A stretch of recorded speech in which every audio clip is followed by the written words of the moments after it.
Assalamualaikum warahmatullahi wabarakatuh. Pertama-tama, marilah kita panjatkan puji beserta syukur kepada Allah Subhanahu wa taala. Berkat rahmat dan karunia-Nya kita diberi berbadan sehat pada hari ini. Baiklah, di sini saya akan mempresentasikan ujian akhir semester saya dengan mata kuliah Fisika Lingkungan. Baiklah, materi hari ini saya akan menjelaskan bahan kimia yang menjadi penyebab pencemaran lingkungan. Baiklah, materi hari ini saya akan menjelaskan bahan kimia yang menjadi. Baiklah, langsung saja. Yang pertama itu ada pencemaran lingkungan. Pencemaran lingkungan didefinisikan sebagai masuk atau meningkatnya zat-zat berbahaya, baik fisika, kimia, maupun biologis, ke dalam lingkungan yang dapat menyebabkan terganggunya keseimbangan ekosistem serta berdampak negatif terhadap kesehatan makhluk hidup, termasuk manusia. Bahan kimia berbahaya. Bahan kimia berbahaya adalah zat atau senyawa yang berpotensi menimbulkan dampak negatif terhadap kesehatan manusia, hewan, serta lingkungan ketika terpapar dalam jumlah tertentu atau dalam jangka waktu yang lama. Bahan ini dapat berasal dari berbagai aktivitas manusia, termasuk industri, pertanian, dan rumah tangga yang menghasilkan limbah berbahaya. Klasifikasi. Klasifikasi bahan kimia berbahaya berdasarkan sifatnya terdiri dari beberapa kategori yang mencakup bahan toksik, korosif, mudah terbakar, reaktif, dan karsinogenik. Contoh, bahan kimia toksik adalah zat yang dapat menyebabkan keracunan pada makhluk hidup, baik melalui paparan akut maupun kronis. Sementara itu, bahan kimia korosif seperti asam klorida dapat merusak jaringan hidup dan material yang bersentuhan dengannya. Jenis-jenis bahan kimia berbahaya. Jenis-jenis bahan kimia berbahaya. Jenis-jenis logam berat. Logam berat seperti timbal, Pb, merkuri, Hg, kadmium, Cd, dan arsenik As dikenal memiliki toksisitas yang tinggi.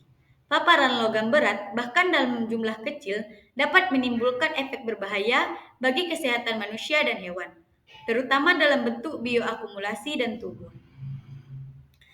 Pestisida dan herbisida. Pestisida dan herbisida seperti DDT dan glifosat memiliki efek toksik yang signifikan, terutama bagi organisme non-target, termasuk manusia. Pestisida sering mengganggu sistem hormonal dan dapat menyebabkan gangguan perkembangan serta kanker jika terpapar dalam jangka waktu lama. Senyawa organik volatil dalam kurung VOC. Senyawa organik volatil seperti benzena, formaldehida, dan toluena adalah bahan kimia yang mudah menguap pada suhu kamar. Paparan VOC yang berkepanjangan dapat menyebabkan masalah pernapasan, iritasi mata, dan bahkan resiko kanker. Mikroplastik. Mikroplastik adalah partikel plastik kecil yang sulit terurai di lingkungan dan kini telah terdeteksi di seluruh ekosistem, termasuk dalam makanan dan air yang kita konsumsi. Dampak bahan kimia. Dampak bahan kimia berbahaya terhadap kesehatan manusia sangat beragam, mulai dari iritasi kulit, gangguan pernapasan, hingga resiko kanker dan kerusakan organ dalam. Efek kesehatan ini sangat bergantung pada jenis bahan kimia, dosis paparan, serta sensitivitas individu yang terpapar, menyebabkan kerusakan ginjal dan sistem saraf. Sementara VOC dapat mengakibatkan gangguan sistem pernapasan dan sistem imun. Dampak pada ekosistem. Dampak terhadap ekosistem juga sangat signifikan, di mana bahan kimia berbahaya dapat menyebabkan kematian organisme akuatik, mengurangi kesuburan tanah, dan mengganggu keseimbangan ekosistem. Dampak jangka panjang. Dampak jangka panjang dari pencemaran ini dapat merubah biodiversitas dan mengganggu siklus alami dalam ekosistem, yang berpotensi mengancam ketahanan pangan dan keberlanjutan lingkungan. Sumber-sumber pencemaran. Yang pertama ada industri. Contoh bahan kimianya logam berat, senyawa organik volatil atau VOC. Pertanian. Contoh bahan kimianya pestisida, herbisida, dan pupuk. Rumah tangga. Contoh bahan kimianya deterjen, pembersih, pewangi ruangan. Limbah medis. Contoh bahan kimianya obat-obatan, disinfektan, pelarut laboratorium. Proses penyebaran bahan kimia. Penyebaran bahan kimia yang mencemari lingkungan terjadi melalui 3 media utama. Yang pertama, penyebaran melalui air. Yang kedua, penyebaran melalui udara. Yang ketiga, penyebaran melalui tanah. Upaya mitigasi pencemaran. Penggunaan bahan kimia ramah lingkungan.